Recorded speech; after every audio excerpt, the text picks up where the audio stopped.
আমি বিশ্বাস করি যে কেউ কিছু পাওয়ার উপযুক্ত হলে জগতের কোনো শক্তি তাকে বঞ্চিত করতে পারে না। এমন কাজ করে চলো যে তুমি হাসতে হাসতে মরবে আর জগৎ তোমার জন্য কাঁদবে।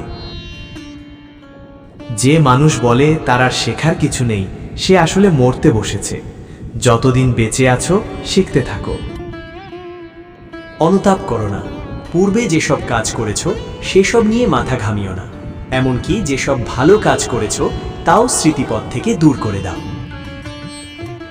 অপরের দোষ ত্রুটি দেখিয়া বেড়ান তো আমাদের কাজ নয়, উহাতে কোনো উপকার হয় না। এমনকি ওইগুলির সম্বন্ধে আমরা চিন্তাও যেন না করি। সৎ চিন্তা করাই আমাদের উচিত। দোষের বিচার করিবার জন্য আমরা পৃথিবীতে আসি নাই, সৎ হওয়াই আমাদের কর্তব্য। যেই রকম আপনি ভাববেন ঠিক সেই রকমই আপনি হয়ে যাবেন।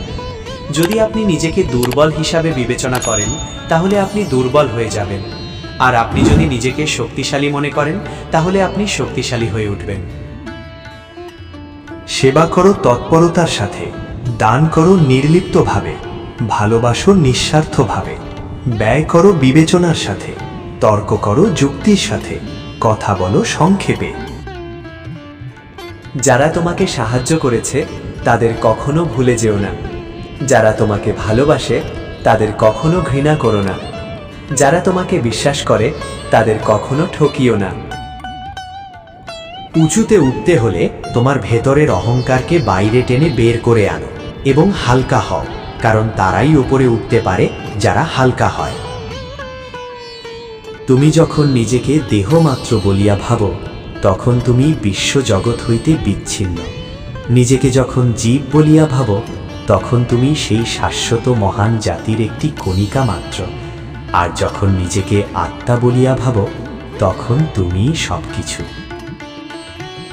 ঈশ্বর ব্যতীত জীবনের উচ্চতর লক্ষ্য আর কি হইতে পারে? ঈশ্বর স্বয়ংই মানুষের সর্বোচ্চ লক্ষ্য। তাহাকে দর্শন করো, তাহাকে সম্ভোগ করো। ঈশ্বর অপেক্ষা উচ্চতর বস্তু আমরা ধারণাই করিতে পারি না, কারণ ঈশ্বর পূর্ণ স্বরূপ। যত বেশি আমরা বাইরে গিয়ে অন্যদের ভালো করব, আমাদের হৃদয় ততই বিশুদ্ধ হবে এবং ভগবান সেখানে বাস করবেন।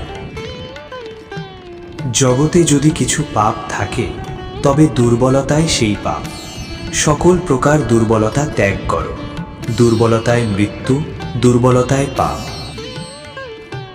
500 পুরুষের সাহায্যে ভারতবর্ষকে জয় করতে 50 বছর লাগতে পারে, কিন্তু 500 নারীর দ্বারা মাত্র কয়েক সপ্তাহের মধ্যেই তা করা যেতে পারে। একটি রাষ্ট্রের অগ্রগতি জানার সবচেয়ে ভালো উপায় হলো সেই রাষ্ট্রের নারীর অবস্থান। গোলামির উপর যে সম্পর্কটা দাঁড়িয়ে আছে সেটা আবার কখনো ভালো হতে পারে? যেখানে মেয়েদের স্বাধীনতা নেই সে জাত কখনো উন্নতি করতে পারে না। যেরকম বীজ আমরা বুনি সেরকমই ফসল আমরা পাই। আমরাই আমাদের ভাগ্য তৈরি করি, তার জন্য কাউকে দোষারোপ করার কিছু নেই, কাউকে প্রশংসা করারও কিছু নেই। নিজেদের বিপদ থেকে টেনে তোলো। তোমার উদ্ধার সাধন তোমাকেই করতে হবে। ভীত হয়েও না। বারবার বিফল হয়েছ বলে নিরাশ হয়েও না। কাল সীমাহীন, অগ্রসর হতে থাকো। বারবার তোমার শক্তি প্রকাশ করতে থাকো। আলোক আসবেই। কখনো বড় পরিকল্পনার হিসাব করবেন না। ধীরে ধীরে আগে শুরু করুন। আপনার ভূমি নির্মাণ করুন, তারপর ধীরে ধীরে এটিকে প্রসার করুন। পেছনে তাকিও না, শুধু সামনের দিকে তাকাও। অসীম শক্তি, অসীম উদ্যম, অসীম সাহস এবং অসীম ধৈর্য, এরা একাই পারে মহান কোনো কর্ম সম্পন্ন করতে।